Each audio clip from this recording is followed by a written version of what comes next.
সকলকে জানাই good morning. আজকে 22শে মার্চ শনিবার, এখন সকাল 7:30 বাজে। এই জায়গাটা এত শান্ত, এত সুন্দর যে চুপচাপ দাঁড়িয়ে এখানে পাহাড়ের সৌন্দর্যটা উপভোগ করা যায়। এখন আমরা সবাই রেডি হয়ে গেছি, আমরা বেরোবো। আজকে আমাদের কলকাতা ফেরার ফ্লাইট দুপুর 2টোর সময় ভাইজাগ এয়ারপোর্ট থেকে। তো আমরা এখন এখান থেকে ব্রেকফাস্ট করে রওনা হব ভাইজাগ এয়ারপোর্টের উদ্দেশ্যে। আমাদের গাড়িতে সময় লাগবে 4 ঘন্টা মতন। আমরা আরাকু থেকে স্টার্ট করেছিলাম 8:30 নাগাদ, এবং আমরা যখন এয়ারপোর্টে পৌঁছালাম তখন বাজে 1:45। মাঝখানে আমরা এয়ারপোর্টের কাছে একটা হোটেলে লাঞ্চ করে নিয়েছিলাম। আমরা ঠিক সময় মতন এয়ারপোর্ট পৌঁছে গেছি, আমাদের চেক ইনও হয়ে গেছে।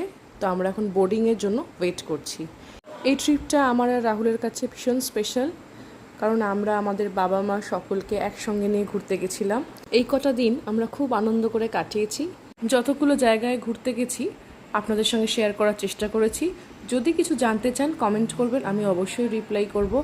সবাই ভালো থাকবেন, সকলকে ভালো রাখবেন। দেখা হচ্ছে পরের ভিডিওতে।